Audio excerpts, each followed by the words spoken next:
यदा यदा हि धर्मस्य ग्लानिर्भवति भारत अभ्युत्थानम् अधर्मस्य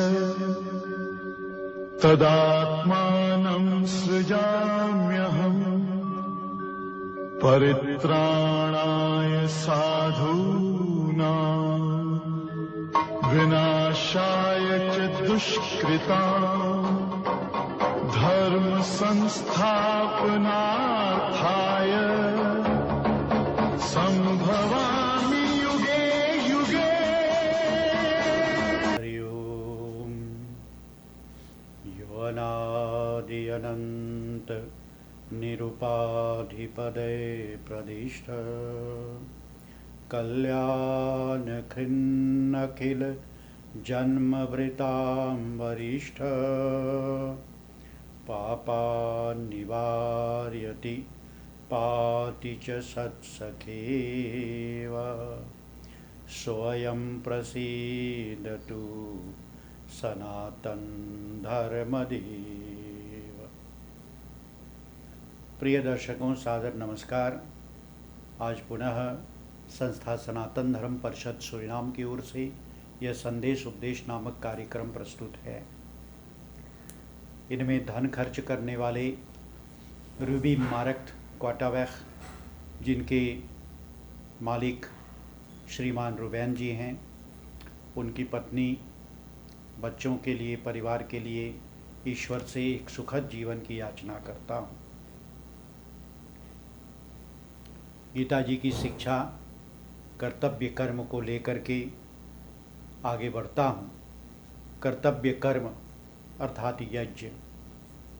यज्ञ उस व्यापार का नाम है जिसे लेन देन कहते हैं, जो दिया जाता है, चाहे वो अर्घ हो, धार हो, चाहे वो फूल हो, चाहे कोई पत्र हो, चाहे जल हो, कुछ भी हो, चाहे वो घी हो, चाहे साकल हो, चाहे मोहन भोग हो, चाहे लपसी हो, चाहे खीर हो, कुछ भी पदार्थ जो देवताओं के प्रति हृदय के अंतराल से श्रद्धापूर्वक प्रेम के साथ दिया जाए, उसे यज्ञ कहते हैं।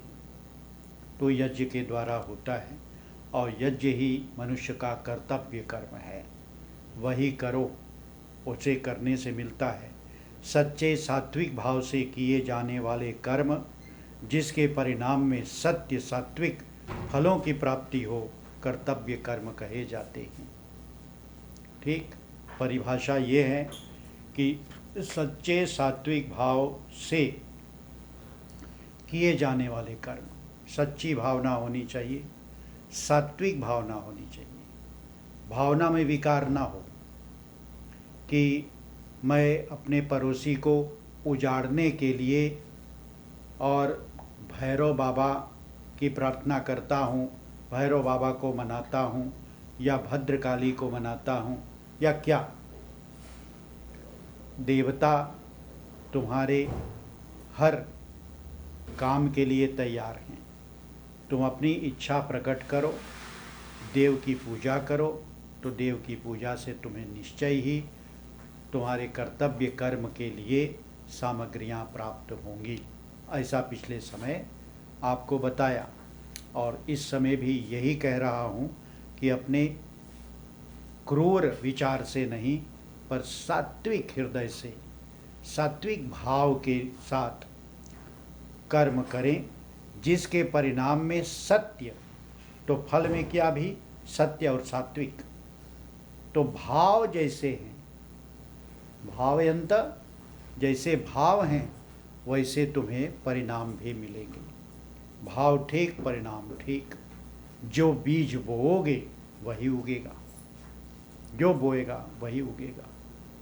ठीक, तो यदि भावना गलत है और गलत भावना से यज्ञ पूजा या जो भी कुछ किए जाते हैं, हवन आदि करते हैं, तो उन भावनाओं के अनुसार ही फल परिणाम मिलता है।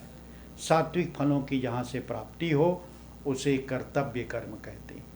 तो कर्तव्य कर्म, यज्ञ भी आप उसे कह सकते हैं, और सात्विक भाव के द्वारा जो किए जाएं वो एक कर्तव्य कर्म है। और उसके विषय में श्रीमद् भगवद गीता में और आगे के 14 और 15वें श्लोक में, तीसरे अध्याय के 14 और 15वें श्लोक में बहुत ही उत्तम बात कही गई है कि किस प्रकार आदान प्रदान हो।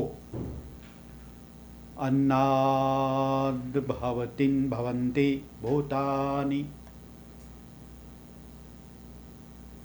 क्षमा करना, बोले अन्नाद् भवन्ति भूतानि।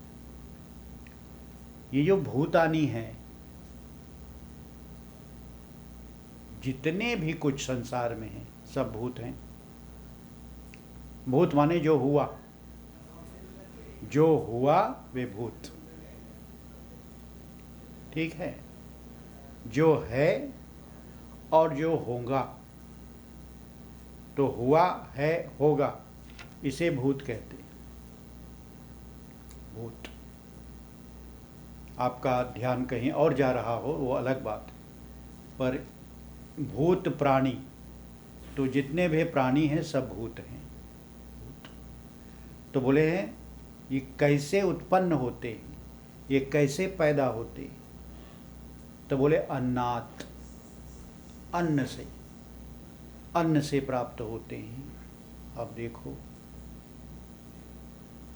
अन्न, अन्न माने जितना भी खाने पीने भोजन के सामग्री हैं सबको अन्न कहते हैं, अन्नात्। भवन्ति भूतानि, सभी भूत अन्न से उत्पन्न होते हैं।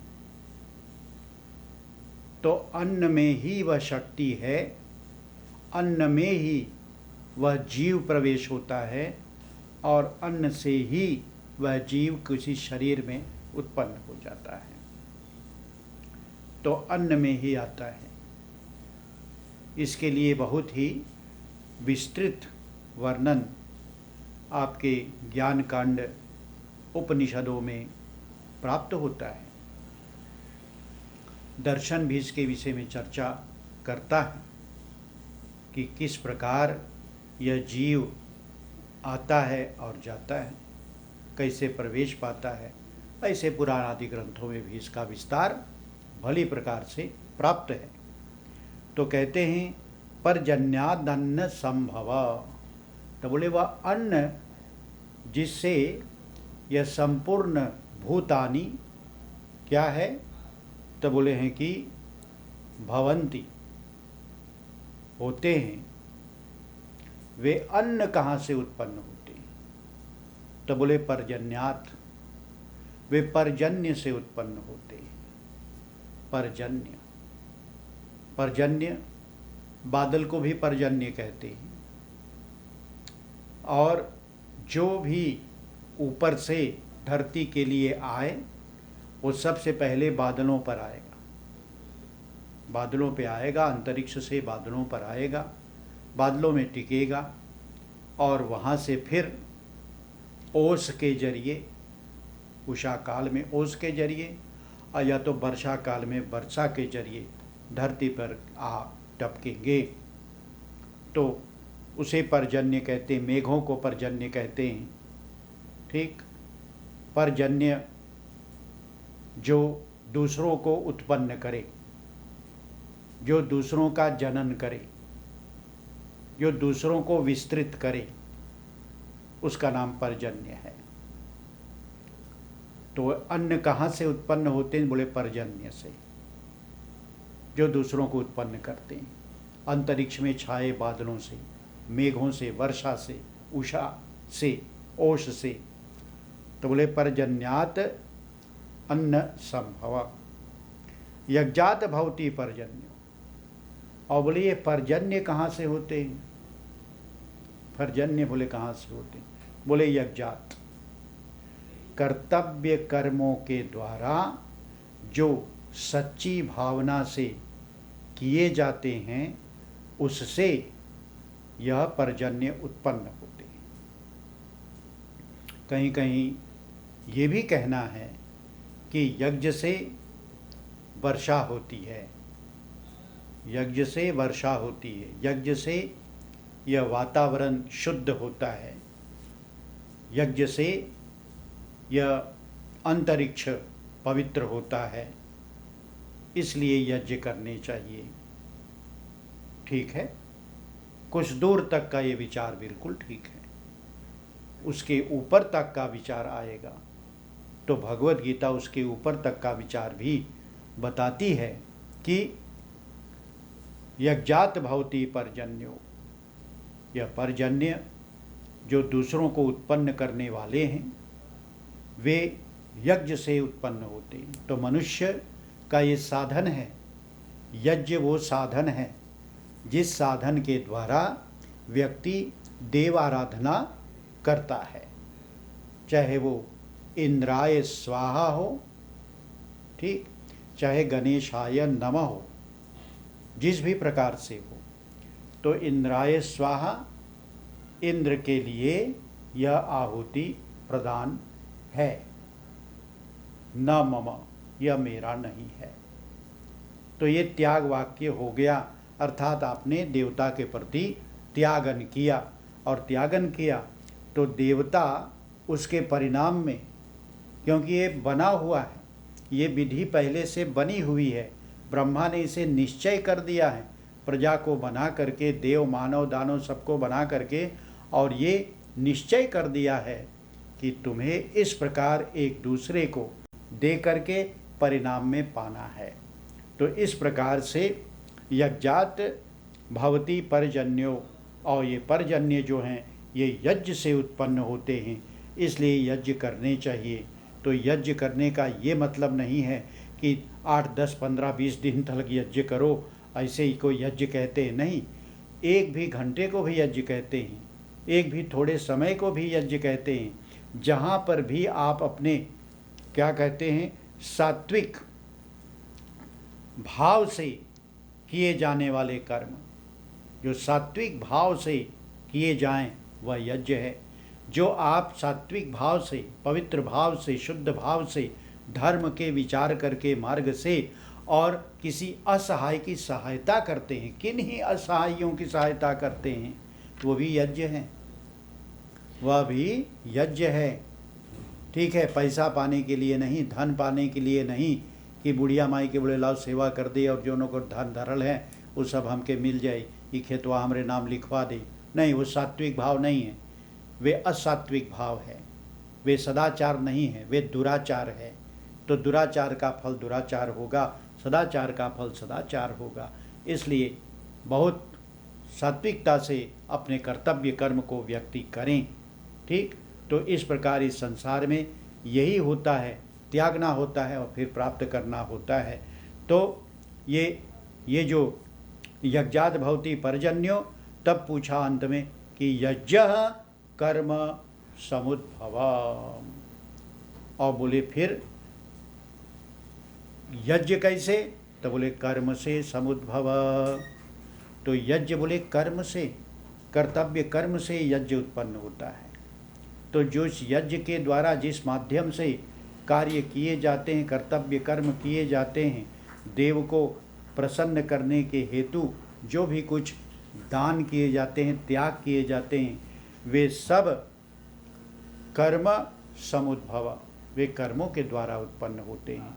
तो मनुष्य कर्म योनि में रह करके और इस कर्म क्षेत्र में रह करके, इस कर्म भूमि में रह करके निश्चय ही अपने कर्तव्य कर्म को करें, जो उन्हें करना चाहिए वे करें। एक चीज़ तो ये मैं आपको दे देता हूँ, ये मैं आपको अपनी जेब से दे देता हूँ, ये भी आप ले लो।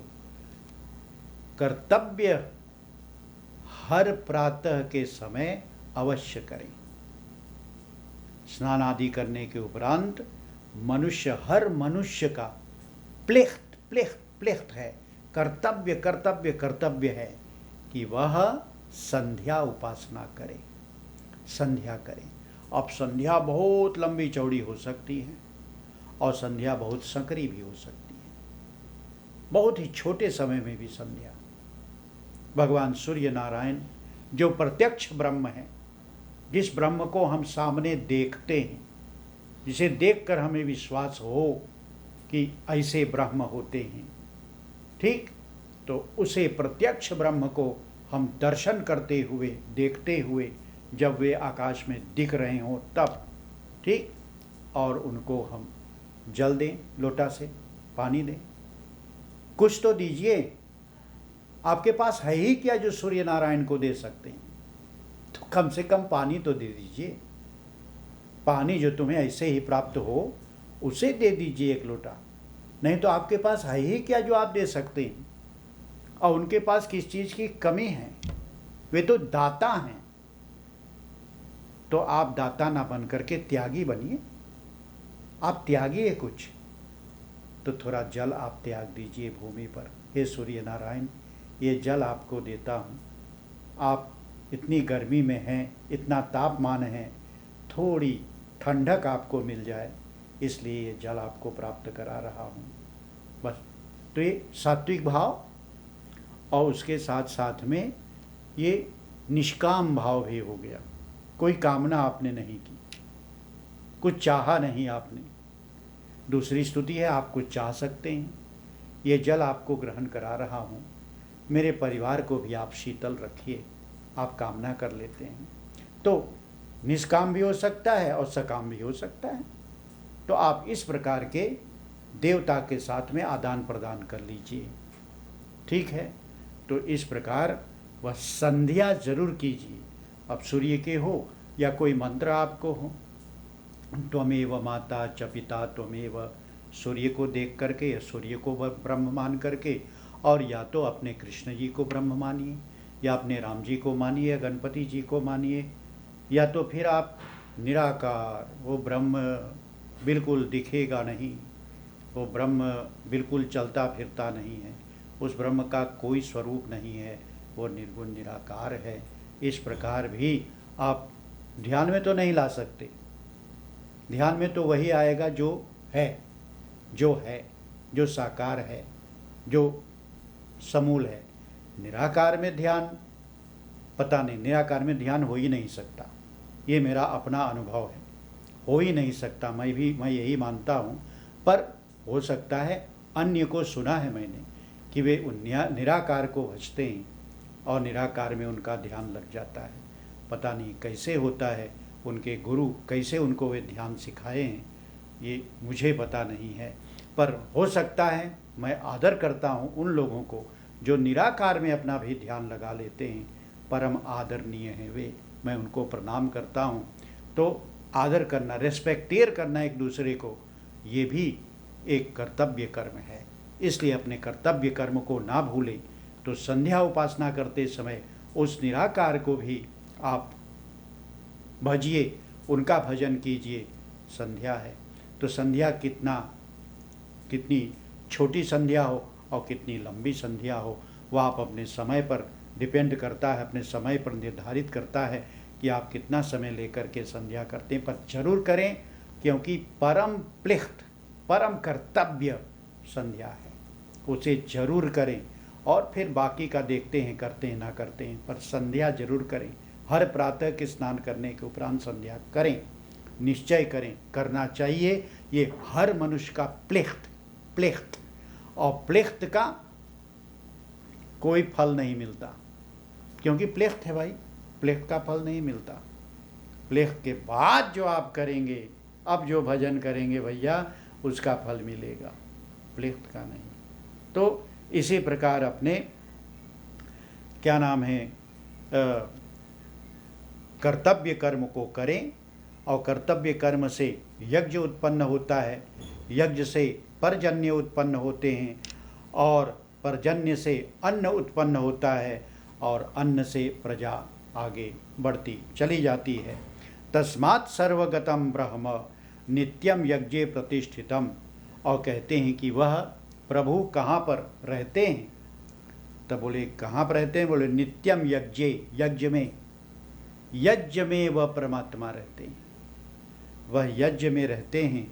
क्योंकि